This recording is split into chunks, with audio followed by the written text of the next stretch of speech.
Crystal structure के अभी तक के लेक्चर्स में हम एक क्रिस्टल के ऑलमोस्ट सभी पैरामीटर और प्रॉपर्टीज़ की स्टडी कर चुके हैं।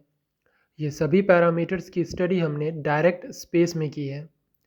लेकिन लैटिस को रिप्रेजेंट करने का एक और फ्रेमवर्क है जिसे रेसिप्रोकल स्पेस कहते हैं। हम कह सकते हैं कि रेसिप्रोकल स्पेस सेम लैटिस का एक अलग तरह का रिप्रेजेंटेशन है। इस रेसिप्रोकल स्पेस की इम्पॉर्टेंट बात यह है कि इस स्पेस में वेक्टर्स के डायमेंशन 1/लेंथ होते हैं। मतलब अगर रियल स्पेस में वेक्टर्स को लेंथ के फॉर्म में मेज़र किया जाता है तो रेसिप्रोकल स्पेस में उन्हें लेंथ के रेसिप्रोकल फॉर्म में मेज़र किया जाएगा।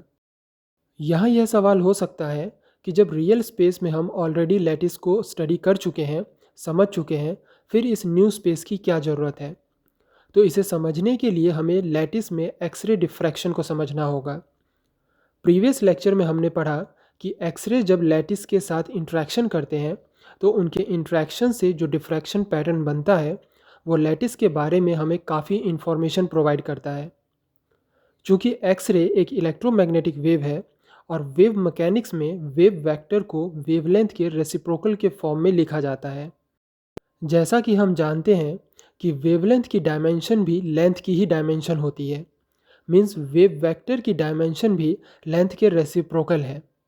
अब चूंकि जो वेव लैटिस से इंट्रैक्शन करती है उसे खुद वेव वेक्टर के फॉर्म में डिफाइन किया जाता है, इसलिए यह मोर कन्वीनियंट है कि हम लैटिस को भी सेम लेंथ के इनवर्स फॉर्म में ही डिफाइन करें। इसलिए रेसिप्रोकल स्पेस को इंट्रोड्यूस किया गया। इसे के स्पेस भी कहते हैं क्योंकि के यानी वेव वेक्टर की डायमेंशन 1/लेंथ की डायमेंशन होती है। इनिशियली आपको लग सकता है कि हम अननेसेसरी चीज़ों को रेसिप्रोकल स्पेस में कॉम्प्लिकेटेड कर रहे हैं, लेकिन जैसे जैसे आप इसे समझते जाएंगे आप पाएंगे कि इस स्पेस में क्रिस्टल्स की कई प्रॉपर्टीज़ को रियल स्पेस के कंपैरिजन में समझना ज़्यादा इजी है। इस स्पेस को पहली बार इवॉल्व ने इंट्रोड्यूस किया था, वो भी 1920 के अराउंड। तो चलिए इसे समझने की कोशिश करते हैं। मान लेते हैं कि यह एक आर्बिट्री ट्राइक्लिनिक सेल है जिसके रियल स्पेस में real lattice vectors A1, A2 और A3 हैं। चूँकि यह एक ट्राइक्लिनिक सेल है इसलिए इसके तीनों एक्सेस अनइक्वल और तीनों एंगल भी अनइक्वल होंगे। नाउ इस यूनिट सेल के वॉल्यूम की बात करें तो इसका वॉल्यूम सिंपली इसके बॉटम फेस के एरिया को हाइट से मल्टीप्लाई करके फाइंड आउट किया जा सकता है। साथ ही हमने यह भी पढ़ा है कि किसी प्रिमिटिव सेल का वॉल्यूम इस रिलेशन से दिया जाता है। यह सेल भी प्रिमिटिव ट्राइक्लिनिक सेल है। सेल के हाइट की बात करें तो अगर इस सेल के A3 वेक्टर का जी एक्सिस पर प्रोजेक्शन ले तो यह सेल की हाइट को रिप्रेजेंट कर रहा है। मान लेते हैं यह हाइट OD है। बट इंटरप्लेनर स्पेसिंग से हम जानते हैं कि इंटरप्लेनर स्पेसिंग दो कंसेक्यूटिव प्लेन्स के बीच की परपेंडिकुलर डिस्टेंस होती है और यह OD भी इस सेल के दो परपेंडिकुलर प्लेन के बीच की डिस्टेंस है। अगर इन दोनों प्लेन के मिलर इंडिसेस HKL हो तो इस लेंथ को DHKL लिख सकते हैं। बात करें इसके बॉटम फेस के एरिया की तो यह area simply A1 cross A2 होगा। इस रिलेशन को रीअरेंज करें तो 1/DHKL को इस तरह से रिप्रेजेंट किया जा सकता है। चूँकि D रियल स्पेस में इंटरप्लेनर स्पेसिंग है मीन्स इसकी डायमेंशन लेंथ की है, तो 1/D की डायमेंशन 1/लेंथ की होगी जो रेसिप्रोकल स्पेस को रिप्रेजेंट करता है और यह 1/D रेसिप्रोकल लैटिस वेक्टर कहलाता है। चूँकि यह एक वेक्टर है तो इसकी डायरेक्शन भी होगी। जैसा कि हम जानते हैं कि वॉल्यूम एक स्केलर क्वांटिटी है मीन्स इसकी डायरेक्शन नहीं होगी, लेकिन वेक्टर का क्रॉस प्रोडक्ट एक वेक्टर होता है जिसकी डायरेक्शन राइट हैंड रूल से फाइंड आउट करते हैं। तो इस एरिया वेक्टर की डायरेक्शन फेस के परपेंडिकुलर अपवर्ड डायरेक्शन में होगी। यही इस रेसिप्रोकल लैटिस वेक्टर की डायरेक्शन है। चूँकि इसकी डायरेक्शन जी एक्सिस की डायरेक्शन में है तो इसे B3 से रिप्रेजेंट करते हैं। सिमिलर वे में हम बाकी के दोनों रेसिप्रोकल लैटिस वेक्टर्स डिफाइन कर सकते हैं। इस तरह किसी रेसिप्रोकल स्पेस में किसी लैटिस के लैटिस वेक्टर्स को डिफाइन किया जाता है। अब बात करते हैं कि यह reciprocal lattice vectors real lattice vector से किस तरह रिलेटेड हैं। इसके लिए B3 रेसिप्रोकल लैटिस वेक्टर का A2 रियल लैटिस वेक्टर के साथ डॉट प्रोडक्ट लेते हैं। नाउ जैसा कि हमने जाना कि B3 रेसिप्रोकल लैटिस वेक्टर की डायरेक्शन बॉटम फेस के परपेंडिकुलर अपवर्ड डायरेक्शन में है, मींस A2 वेक्टर के परपेंडिकुलर है, और दो वेक्टर जो एक दूसरे के परपेंडिकुलर हो उनके डॉट प्रोडक्ट जीरो के इक्वल होते हैं, means B3 dot A2 zero होगा। इसी तरह B3 डॉट A1 भी जीरो होगा।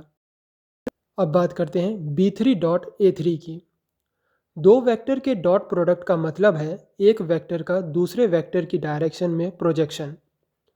B3 डॉट A2 का मतलब है B3 का A3 की डायरेक्शन में प्रोजेक्शन या A3 का B3 की डायरेक्शन में प्रोजेक्शन। B3 G एक्सेस की डायरेक्शन में है जो 1/OD के इक्वल है, जबकि A3 का G एक्सेस में प्रोजेक्शन भी OD के इक्वल ही है, तो इनका डॉट प्रोडक्ट सिंपली 1 के इक्वल होगा। इस तरह एक रियल लैटिस वेक्टर और रेसिप्रोकल लैटिस वेक्टर का आपस में डॉट प्रोडक्ट किया जा सकता है। अगर हमें रियल लैटिस वेक्टर्स दिए गए हों तो उनकी हेल्प से रेसिप्रोकल लैटिस वेक्टर्स भी इस रिलेशन से फाइंड आउट किए जा सकते हैं। ठीक इसी तरह अगर रेसिप्रोकल लैटिस वेक्टर्स दिए गए हो तो उनकी हेल्प से real lattice vectors find out किए जा सकते हैं।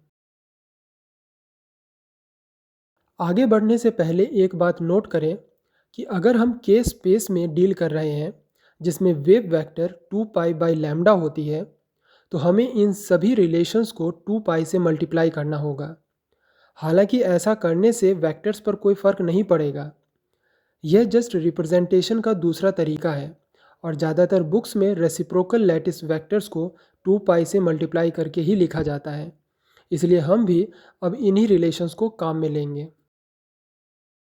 यहाँ एक बात तो समझ आ गई कि एक 3D लैटिस में रियल लैटिस वेक्टर्स को कुछ रिलेशंस की हेल्प से रेसिप्रोकल लैटिस वेक्टर में कन्वर्ट किया जा सकता है। लेकिन अगर लैटिस 2 डायमेंशनल हो तो हम रियल लैटिस वेक्टर्स को रेसिप्रोकल लैटिस वेक्टर्स में कैसे कन्वर्ट करेंगे? हम इन्हीं रिलेशंस को काम में ले सकते हैं, बट प्रॉब्लम यह है कि इन रिलेशंस में 3 वेक्टर्स हैं, जबकि 2 डायमेंशनल लैटिस में 2 ही वेक्टर होते हैं। ऐसे में हमें थर्ड वेक्टर एक यूनिट वेक्टर अज्यूम करना होगा, जैसे the primitive translational vectors of a 2 dimensional lattice are, determine the primitive translational vectors of its reciprocal lattice.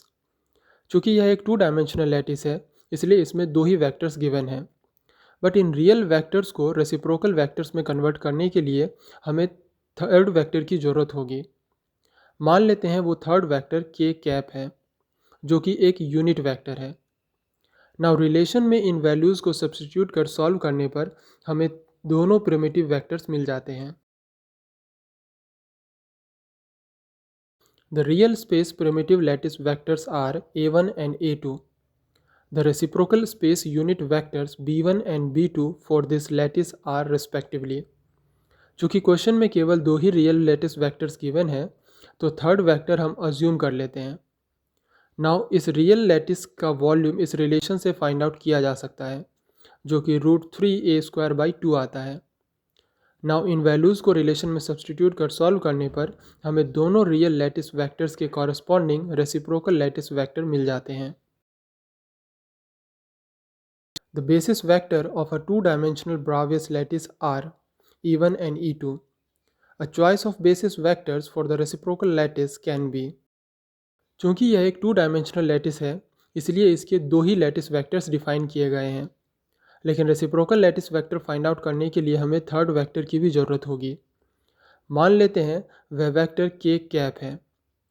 इन तीनों रियल वेक्टर्स की हेल्प से लैटिस का वॉल्यूम फाइंड आउट कर इन वैल्यूज़ को रिलेशन में सब्स्टिट्यूट करने पर हमें इस लैटिस के रेसिप्रोकल लैटिस वेक्टर मिल जाते हैं। Consider a hexagonal lattice with the basis vectors as shown in the figure below. If the lattice spacing is a equals to 1, the reciprocal lattice vectors are. जिन्होंने हमारे Bravais lattice का lecture attend किया है वो जानते हैं कि question में दिया गया लैटिस एक नॉन ब्रावियस हनीकॉम लैटिस है जिसके प्रिमिटिव वेक्टर्स यह होते हैं। यहाँ हम इन वेक्टर्स को डायरेक्ट लिख रहे हैं। अगर आपने वह लेक्चर अटेंड नहीं किया है तो हनीकॉम लैटिस के बारे में डिटेल में जानने के लिए उसे देख सकते हैं। नाउ चूंकि इस लैटिस के तीनों वेक्टर्स हमें मालूम हैं, तो इस लैटिस का वॉल्यूम 3√3/2a³ होगा। इन वैल्यूज़ को रिलेशन में सब्स्टिट्यूट कर सॉल्व करने पर हमें इस हनीकॉम्ब लैटिस के प्रिमिटिव लैटिस वेक्टर्स मिल जाते हैं। रेसिप्रोकल स्पेस के नेक्स्ट लेक्चर में हम रेसिप्रोकल लैटिस वेक्टर के ज्योमेट्रिकल मीनिंग और अलग-अलग तरह के क्यूबिक लैटिस के लिए उनके रेसिप्रोकल लैटिस वेक्टर्स की स्टडी करेंगे।